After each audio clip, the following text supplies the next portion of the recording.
원래 순서가 좀 뒤죽박죽이 돼도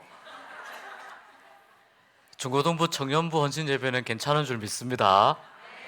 우리 중고등부 청년부에 다시 한번 큰 격려와 축복의 박수 하겠습니다.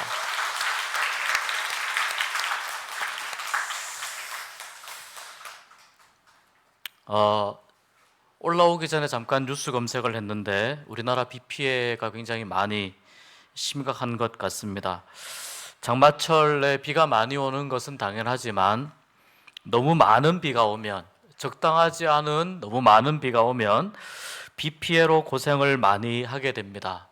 또 최근에 기상 관측한 이래로 지금 지구의 평균 온도가 최고점을 지금 계속 찍는다고 합니다. 남극의 빙하가 계속 녹아서, 우리는 지금 한여름이지만 남극은 겨울이거든요.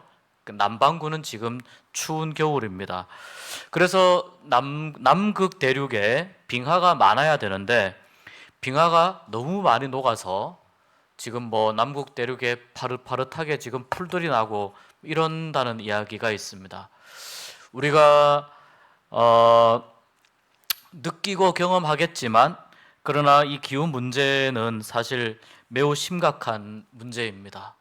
사람이 살아가면서 기술이 발달하면서 개발이라는 걸 안 할 수는 없습니다. 과학 문명이 발달하면서 산업화가 이루어지게 되고 개발을 하게 되고, 또 그래야만 우리가 경제 활동을 이루고 살아갈 수가 있습니다. 그러나 그럼에도 불구하고 우리가 조금 더 자연 친화적으로 살 수 없는가? 우리가 조금 더 하나님의 창조 질서를 보존하면서 유지하면서 살 수는 없는가? 요즘 교회에 가장 큰 이슈를 던지는 주제 중에 하나입니다. 어떻게 하면 하나님이 만들어 놓으신 이 아름다운 자연, 이 지구를 잘 유지하면서 인류가 계속해서 공생할 수 있는가, 함께 살아갈 수 있는가 하는 고민들을 많이 가집니다. 그래서 사람이 욕심을 좀 내려놓아야 되겠다라는 이야기도 들립니다. 욕심도 내려놓고 또 많이 가지고자 하는 것보다는 또 나누어 주고 또 적게 가지는 삶을 살면서도 풍성하게 만족하면서 살아갈 수 있는 그런 삶은 없는가? 이 상황을 지혜롭게 잘 극복하기 위해서 하나님의 지혜가, 또 하나님의 지혜를 따르는 우리의 믿음의 실천이 필요한 그런 세상을 우리가 지금 살아가고 있습니다. 오늘도 비가 많이 오는데요, 그런 의미에서 오늘 이 말씀의 제목은 우리에게 참 중요한 의미가 있습니다. 이른 비와 늦은 비의 은혜입니다. 이른 비와 늦은 비의 은혜. 이른 비는 빨리 오는 비입니다. 늦은 비는 늦게 오는 비인데, 이 두 가지의 비는 이스라엘 사람들에게 너무나 중요한 것입니다. 이른 비를 요레라고 합니다. 요레. 이 이른 비는요, 계절적으로는 가을에 오는 비예요.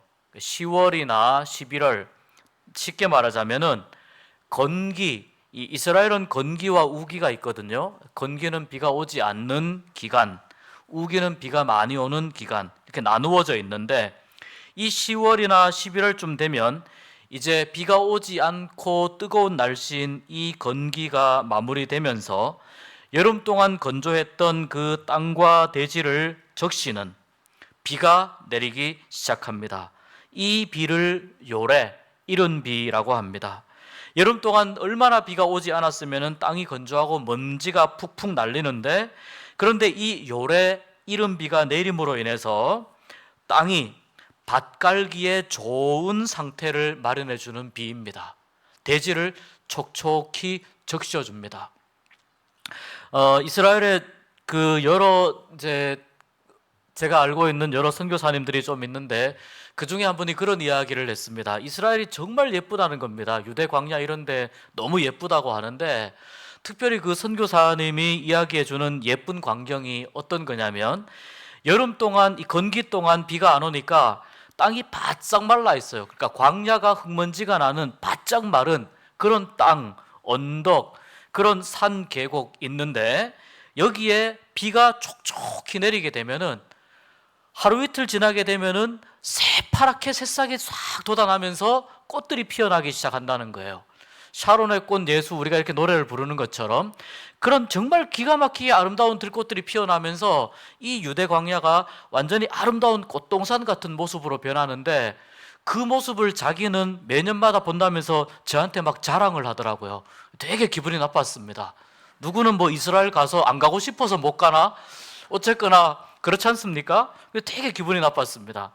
그런데 바로 이런 비가 이런 역할을 하는 겁니다. 땅이 촉촉해지면서 밭가리에 좋은 상태를 마련해주고 그러면서 새싹들이 돋아나게 하는 이 이른 비, 얼마나 소중한 비인지 모릅니다. 자, 그런 반면에 늦은 비가 있습니다. 이 늦은 비는 말르코시라고 합니다.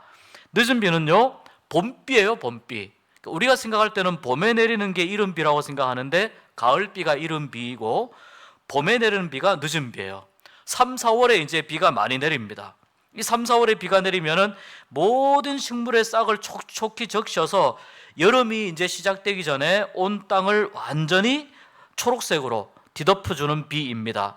이 이른 비와 늦은 비가 적절하게 내려야만 이스라엘에 맛있는 과일이 열리게 되고 그 가나안 땅에 정탐하러 갔던 사람들이 포도송이 이만한 걸 이렇게 어깨에 메고 왔다는 성경 기록이 있지 않습니까? 그러니까 이 이른 비와 늦은 비가 촉촉하게 내려야 그러한 풍성한 과일과 많은 음식들이, 많은 그 열매들이, 곡식들이 맺히게 되는 이 두 가지의 비입니다. 이른 비와 늦은 비가 중요한데 더 중요한 게 있어요. 뭐냐면은 적당한 때에라는 말입니다. 적당한 때에. 이 적당한 때에는 뭐냐면 알맞게라는 뜻입니다. 우리가 생각할 때 그런 거 있지 않습니까? 적당히 해, 이런 말이 있지 않습니까? 그런데 이 적당히 하라는 그런 의미가 아니고 알맞게, 꼭 맞게, 그때에 정말 딱 알맞은 비가 내려야 된다는 거죠. 그때에 그 비가 가장 적절하게 내리게 하는데 꼭 필요한 시기에 누가 하신다고요? 하나님께서 이렇게 이른 비와 늦은 비를 내려 주시겠다고 하는 이 말씀, 이 약속을 이제 이 적당한 때라고 하는 말로 암시해 주고 있습니다. 말씀드린 대로 여호와께서 내리시리니입니다. 여호와께서 내리시리니, 이 말은 하나님 내가 줄 것이다. 가나안 땅에 내리는 비는 누가 주는 것이냐면 하나님께서 이스라엘 백성들에게 주시는 선물이다, 그런 의미입니다. 비는 우리에게도 선물이어야 됩니다. 우리에게도 선물이 되어야 됩니다. 이 비가 없으면 가나안 땅은 농사를 지을 수가 없고 살아갈 수가 없습니다. 비의 때와 양이 적당하지 않으면 농사를 망치고 삶이 어려워집니다. 그렇기 때문에 적당한 때에 적당히 내리는 것이 너무나 중요한데 이 강수 조절을 누가 하신다고요? 하나님이 직접 해주신다는 거예요. 꼭 알맞게. 이 비의 효과는 어떨까요? 이 비는 14절에 보니까 곡식과 포도주와 기름을 얻게 하는 비입니다. 곡식과 포도주와 기름. 15절에 보니까 가축을 위하여 들에 풀이 나게 하는 비입니다. 그리고 먹고 배부를 만큼 넉넉하고 남음이 있는 곡식을, 추수를 거두게 하는 그런 비입니다. 이 비를 하나님께서 언제 주신다고 했냐면 13절 말씀을 보겠습니다. 13절 말씀 보니까 같이 읽어보겠습니다. 내가 오늘 너희에게 명하는 이 명령을 너희가 만일 청종하고 너희 하나님 여호와를 사랑하여 마음을 다하고 뜻을 다하여 섬기면.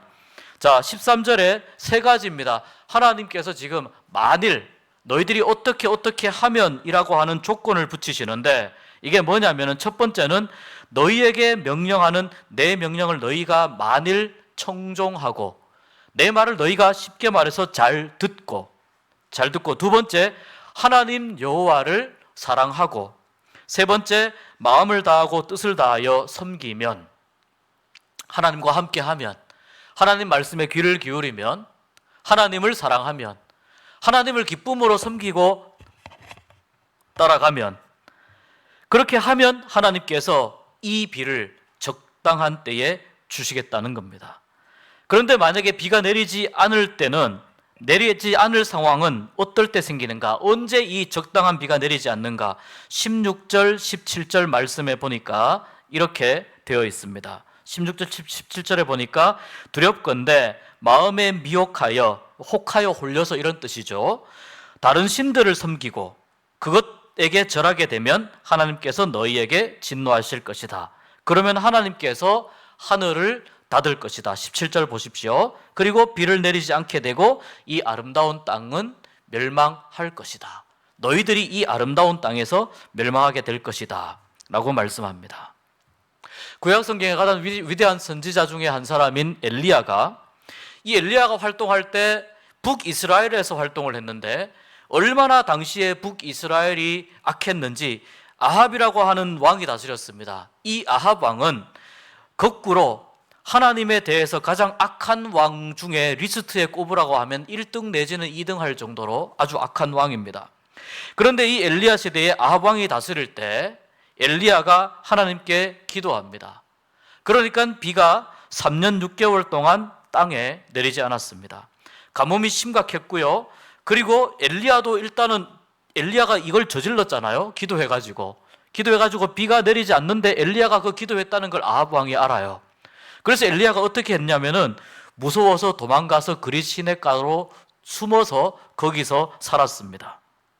3년 6개월 동안 그랬습니다. 이 3년 6개월은 엄청나게 긴 시간입니다. 바로 그 영적인 암울함이 사람이 사는 환경에도 재앙을 내리고 영향을 줄 수 있다는 것을 이 말씀을 통해서 알 수 있습니다.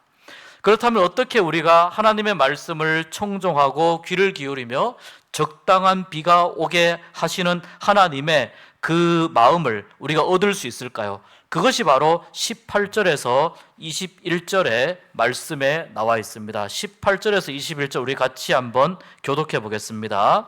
이러므로 너희는 나의 이 말을 너희의 마음과 뜻에 두고 또 그것을 너희의 손목에 메어 기호를 삼고 너희 미간에 붙여 표를 삼으며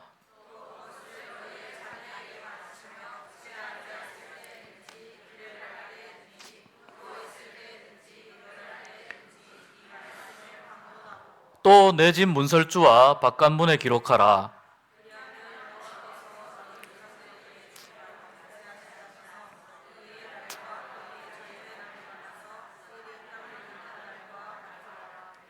아멘. 자, 여기 말씀을 보면은 하나님의 말을 마음과 뜻에 두고 손목에 메고 또 이마에 붙여서 표를 삼고 자녀에게 가르쳐라. 집에 앉았을 때, 길 갈 때, 누워있을 때, 일어날 때 언제든지 가르쳐라. 문설주에 붙이고 바깥문에 기록하고 드나들 때 말씀을 보아라. 그렇게 하면 하나님께서 너희 조상들에게 주리라고 맹세하신 그 땅에서 너희의 날과 너희 자녀의 날이 많아서 하늘이 땅을 덮는 날과 같이 될 것이다 라고 하나님이 축복의 말씀을 하여 주십니다. 하나님의 말씀을, 핵심은 뭐냐면은 하나님의 말씀을 계속해서 가르치라는 겁니다. 교회가 바로 이 일을 위해서 교회가 존재하는 것이고 교회에 교육부서가 있는 것입니다. 여름 행사를 준비하는 이유가 바로 여기 있습니다. 어떤 방식으로든 하나님의 말씀을 배우고 하나님의 말씀을 가르치고 하나님의 말씀을 한 번 더 생각해 보기 위해서 각종 여름 행사를 준비하는 것입니다. 가장 중요한 것은 이 하나님의 말씀을 듣고 자란 자녀들이 하나님이 기뻐하시는 가치관을 가지고 하나님이 주신 비전을 향해 나아가고 그 비전을 이루기 위해 살아가게 된다는 사실입니다. 내가 비전을 발견하는 것도 중요합니다. 내가 내 꿈을 가지는 것도 중요한데요, 내가 찾고 발견하는 비전보다 하나님이 주시는 비전이 훨씬 더 좋은 비전인 줄 믿습니다. 내가 나름대로 꿈을 찾고 하는 것 좋아요. 그런데 하나님께서, 이 온 우주 만물을 지으신 하나님께서 우리가 살아가는 삶의 내용과 상황을 훨씬 더 잘 들여다보실 것 아니겠습니까? 그렇다면 하나님이 우리에게 주시는 꿈은 어떤 꿈이냐? 나에게 꼭 알맞은 꿈, 가장 적당하게, 이른 비와 늦은 비를 적당하게 주신다고 말씀하는 그 적당함의 의미가 포함된, 적용된 그러한 꼭 알맞은 꿈을 하나님께서 우리에게 주실 것이라는 거죠. 그래서 우리가 말씀을 배우고 말씀을 가르치고 이 여름 행사를 하게 되는 거죠. 이 비전이 무엇인지 알기 위해서 하나님의 말씀을 배우는 것이고, 하나님의 말씀을 살아있는 그대로 생생한 말씀을 배우기 위해 우리 청년들은 수요일부터 이스라엘로 비전 트립을 다녀오게 됩니다. 이번 여름 기간에 특별히 오늘 중고등부와 청년부 연합해서 헌신 예배를 드리는데, 특별히 이번 여름 시간에, 이 여름 시즌에 우리 중고등부가 수련회를 통해서 말씀이 내 귀에 들리는 은혜가 있기를 주님의 이름으로 축복합니다. 우리 중고등부의 이른 비와 늦은 비의 은혜, 가장 적절한 이른 비의 은혜의 비, 또 늦은 비의 은혜의 비가 우리 중고등부에 적당하게 하나님께서 쏟아 부어 주시기를 주님의 이름으로 축복합니다. 그리고 중고등부가 이 말씀을 듣고 또 말씀을 깨닫고 하나님의 말씀을 통한 부흥의 계기가 될 수 있기를 주의 이름으로 축복합니다. 또한 청년부가 비전 트립을 통해서 살아있는 하나님의 말씀 만나는 시간 되기를 축복합니다. 잃어버린 비전을 찾는 은혜가 있기를 축복합니다. 영혼이 깨어나고 살아나고 삶의 방향을 찾고 회복하는 은혜가 있기를 주의 이름으로 축복합니다. 우리가 하나님 앞에 구해야 할 것은 이것입니다. 하나님의 말씀이 들려지는 은혜가 있게 하시고, 내가 하나님의 말씀을 소중하게 여기는 은혜가 있게 하시고, 내가 하나님의 말씀을 가까이 하는 은혜가 있게 하여 주시옵소서. 내 영혼을 살리는 말씀이 내 심령 가운데 심겨지게 하여 주시고, 그로 인해서 말씀의 이른 비와 늦은 비, 은혜의 이른 비와 늦은 비, 부흥의 이른 비와 늦은 비, 이 이른 비와 늦은 비의 은혜가 우리 모두에게 충만하게 부어지도록 하나님 가장 적절하게, 가장 알맞게 우리에게 허락하여 주시옵소서. 이를 위해서 중고등부와 청년부를 위해서 기도해 주시기 바랍니다. 물론 우리 유치부와 아동부가 헌신 예배 드리긴 아직 조금 어렵지 않습니까? 그래서 아마 못 드리는 것 같습니다. 그러나 유치부, 아동부 포함해서 중고등부, 청년부를 위해서 기도해 주시고 중보 기도해 주시고 끊임없이 기도하면서 축복을 선포해 주시기를 바랍니다. 여러분의 기도와 축복이 앞으로 10년, 20년 후 중고등부와 청년의 미래를 결정할 것이기 때문입니다. 그래서 우리 모두에게 하나님께서 이른 비와 늦은 비의 은혜를 주시고 적절할 때 부어주시는 하나님의 은혜와 성령의 담비와 같은 은총이 가득 차서 우리 모두가 이 여름 시즌이 지나가면서 하나님의 놀라운 은혜, 우리의 그 팍팍한 마음과 우리의 메마른 심령을 촉촉히 적시는 그 말씀의 은혜와 또한 이른 비의 은혜, 늦은 비의 은혜가 우리에게 충만하고 풍성하게 되기를 주님의 이름으로 축복합니다. 기도하겠습니다. 하나님 아버지 감사합니다. 우리에게 이른 비와 늦은 비의 은혜를 적당하게 허락하여 주시옵소서. 우리 중고등부를 축복합니다. 말씀이 들려지는 수련회가 되게 하여 주시옵시고, 이 중고등부 수련회를 통하여 다시 한번 새롭게 하나님 앞에서 비전을 찾고 결단하는 시간이 되게 하여 주시옵소서. 청년부를 축복합니다. 이스라엘 성지 비전 트립을 통해서 잃어버린 비전을 찾고 말씀의 땅을 걸으며 말씀의 땅을 다니며 하나님의 음성을 듣는 귀한 시간 되게 하여 주시옵시고, 앞으로 10년 후, 20년 후 우리 교회의 새로운 미래를 책임지고 나가야 할 우리 중고등부와 청년부 안에 하나님 놀라운 은혜로 부흥의 역사로 함께하여 주시길 간절히 소원합니다. 뿐만 아니라 유치부, 아동부 하나님 계속해서 여름 성경학교 준비하고 있사온데 준비하는 모든 시간과 손길 가운데 함께하여 주시옵시고, 유치부, 아동부, 중고등부, 청년부 모두의 이른 비와 늦은 비를 주시기 위하여 비준비하시는 하나님의 놀라운 은혜가 풍성히 임할 수 있도록 역사하여 주시옵소서. 이 모든 말씀 예수님 이름으로 기도하옵나이다. 아멘.